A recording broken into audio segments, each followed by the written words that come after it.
Hello students, class 10th science में chapter number 5 है विद्युत धारा का चुंबकीय प्रभाव के हम लोग लघु उत्तरीय प्रश्नों को हल करेंगे।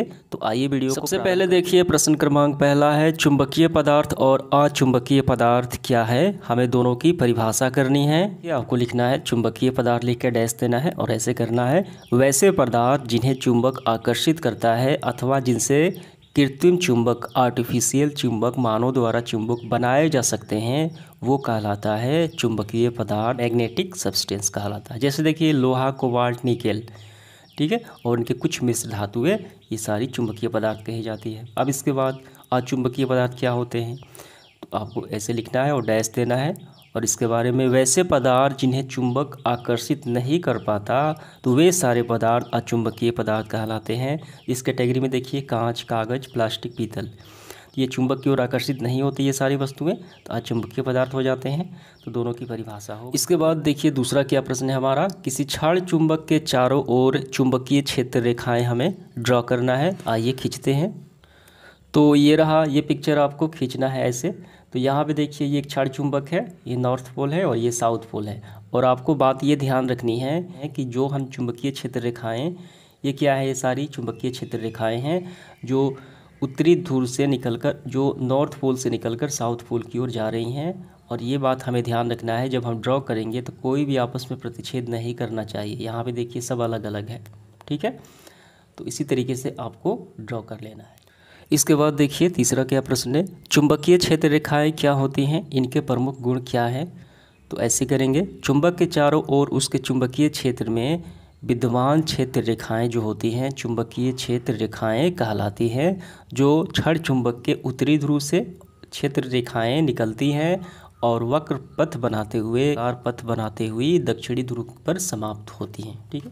तो अभी हमने देखा कौन सी, ये रहा, ये सारी रेखाएं क्या है, तो इसे ही तो कहा जाता है चुंबकीय क्षेत्र रेखाएं, जो नॉर्थ पोल से निकलती हुई साउथ पोल की ओर जाती हैं और एक दूसरे को बिल्कुल भी प्रतिच्छेद नहीं करती। अब इसके बाद इनके गुणों को लिखना है। तो आइए हम ऐसे करेंगे, इनके प्रमुख गुण निम्नलिखित है।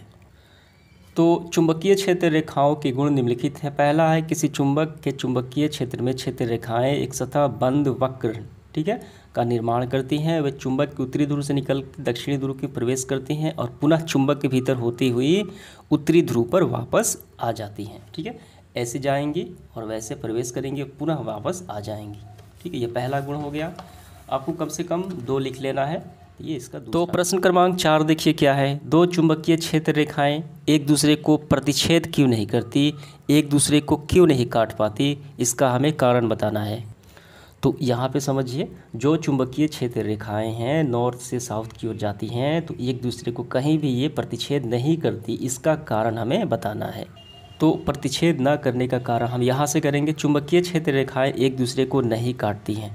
यदि वे एक दूसरे को काटती हैं तो कटान बिंदु पर 2 स्पर्श रेखाएं खींचना संभव नहीं होगा। अगर काटती है तो स्पर्श रेखा क्या होती है, किसी बिंदु से छूकर निकल जाने वाली रेखा। अगर काटती है तो 2 खींची जा सकती है, जो असंभव नहीं होगा। अर्थात उस बिंदु पर चुंबकीय क्षेत्र की 2 दिशाएं हो जाएंगी जब कट जाएंगी तो, ठीक है, जो असंभव है, ठीक है। तो इसी कारण से चुंबकीय क्षेत्र रेखाएं एक दूसरे को प्रतिच्छेद नहीं करती।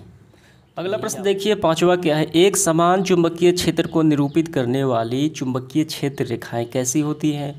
तो एक समान चुंबकीय क्षेत्र को निरूपित करने वाली चुंबकीय क्षेत्र रेखाएं क्या होती है, आपस में समांतर होती हैं और एक दूसरे से बराबर दूरी पर होती हैं, तभी तो वो समान चुंबकीय क्षेत्र को डिनोट करती है, निरूपित करती हैं, ठीक है। तो यही इसकी हो गई।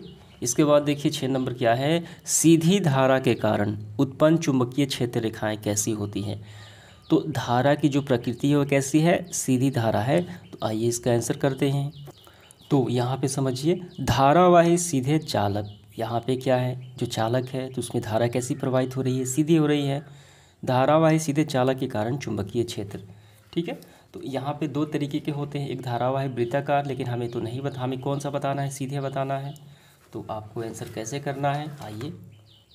तो आपको आंसर ऐसे करना है, चुंबकीय क्षेत्र रेखाएं सकेंद्री वृत्तों के पैटर्न पर होती हैं। इस तरीके से क्या होती है, गोल होती हैं, ठीक है, बीच में इसका केंद्र होता है। जिसको ये फॉलो करती है। गेंद यानी सकेंद्री होती हैं, इस तरीके से वृत्ताकार होती हैं चुंबकीय क्षेत्र रेखाएं। कब होती है? सीधी धारा में उत्पन्न चुंबकीय क्षेत्र, जब धारा सीधे प्रवाहित हो रही है तो इसे हम मैक्सवेल के दक्षिण हस्त नियम से भी देख सकते हैं। यहाँ पे देखिए ये क्या है? आई है, तो धारा कैसे है? लंबवत है, सीधा है। तो चुंबकीय क्षेत्र रेखाएं कैसे ही देखिए, यहाँ पे ये वृत्ताकार है, यहाँ पर भी वृत्ताकार है। और इसे हम मैक्सवेल के दक्षिण हस्त नियम से भी प्रमाणित कर सकते हैं। देखिए अंगूठा क्या बताता है? धारा बताता है। ये क्या है? ये चुंबकीय क्षेत्र है। ठीक है, यही तो है। इसके बाद देखिए प्रश्न क्रमांक 7वां क्या है? मेज के तल पर पड़े तार के वृत्ताकार पास में दक्षिणावर्त विद्युत धारा प्रवाहित हो रही है। दक्षिण हस्त अंगुष्ठ नियम के लागू करके पास के भीतर तथा बाहर चुंबकीय क्षेत्र की दिशा ज्ञात करना है। तो भीतर और बाहर देखिए वो एक ही बात हो गई। तो हमें मुख्य रूप से ये ज्ञात करना है कि वृत्ताकार पास में चुंबकीय क्षेत्र की दिशा क्या होगी। ठीक है, तो आइए इसका आंसर करते हैं। तो चुंबकीय क्षेत्र रेखाओं को दो स्थितियों में व्यक्त किया जाता है मुख्यतः। पहला है सीधे चालक यानी सीधे धारावाही चालक में चुंबकीय क्षेत्र रेखाएं। तो हमने देखा है ये सीधा है तो कैसी होती है? वलयाकार होती है। और हमारा प्रश्न कौन सा है? हमारा प्रश्न है धारावाही वृत्ताकार के लिए, मेज पे जो पड़ी हुई है। ठीक है, हमें ये बताना है ये कैसी होती है। तो यहाँ पे देखिए ये कैसी है? ऊपर से नीचे की ओर या नीचे से ऊपर की ओर। ये वलयाकार है क्या? ये वलयाकार है, धारावाही कोई चालक है तो इसके अंदर और ये इसके बाहर हो गया। तो ये देखिए नीचे से ऊपर फिर जाएंगी, फिर ऊपर से नीचे आएंगी। ठीक है, तो इसका आंसर आपको सिंपल तरीके से यही करना है। जब मेज के तल पर तार का वृत्ताकार पास पड़ा हो तो पास के अंदर जो है या बाहर चुंबकीय क्षेत्र के तर लंबवत ऊपर से नीचे की तरफ होगा। ठीक है, बस यही आपको लाइन लिखना है, हमें तो बस दिशा ही बताना है। ठीक है, चुंबकीय क्षेत्र की तो यही है, ऊपर से नीचे की ओर लंबवत होगा।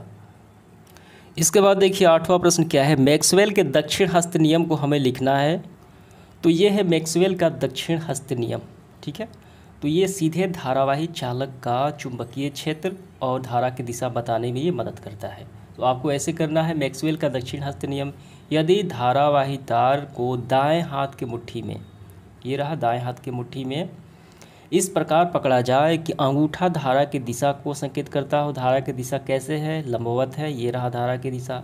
और हाथ की अन्य उंगलियां, ये 4 उंगलियां किसकी दिशा बतलाती है? चुंबकीय क्षेत्र की, जो वलयाकार है, इस तरीके से है। ठीक है, ऐसे। ठीक है, तो वो कहलाता है मैक्सवेल का दक्षिण हस्त नियम, यही व्यक्त करता है। ठीक है, ये आपको पूरा नोट डाउन कर लेना है। इसके बाद देखिए आगे बढ़ते हुए 9 नंबर देखेंगे, काफ़ी आसान सवाल है। प्रणालिका का हमें स्वच्छ नामांकित चित्र बनाना है, सिर्फ चित्र ही हमें बनाना है। आइए बनाते हैं। तो ये रही विद्युत प्रणालिका। ठीक है, और यहाँ पे देखिए तो प्रणालिका के भीतर क्या है? प्रणालिका के भीतर एक नरम लोहे का, ये देखिए ये क्या है? एक नरम लोहा यानी क्रोड पे एक समान व्यवस्थित तरीके से तार लिपटी गई है और इसमें विद्युत धारा प्रवाहित की जाती है। और यहाँ पे क्या है? स्विच है।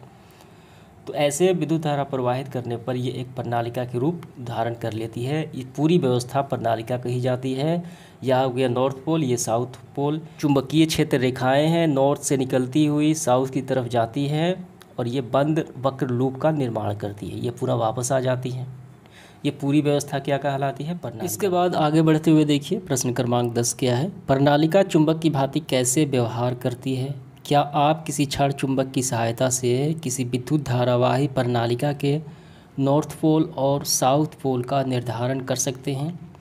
तो हमें यहाँ पे 2 प्रश्न का जवाब देना है। पहला, ये जो प्रणालिका होती है चुंबक की भांति किस तरीके से कार्य करती है, और इनके ध्रुवों की पहचान करना है क्षण चुंबक की सहायता से।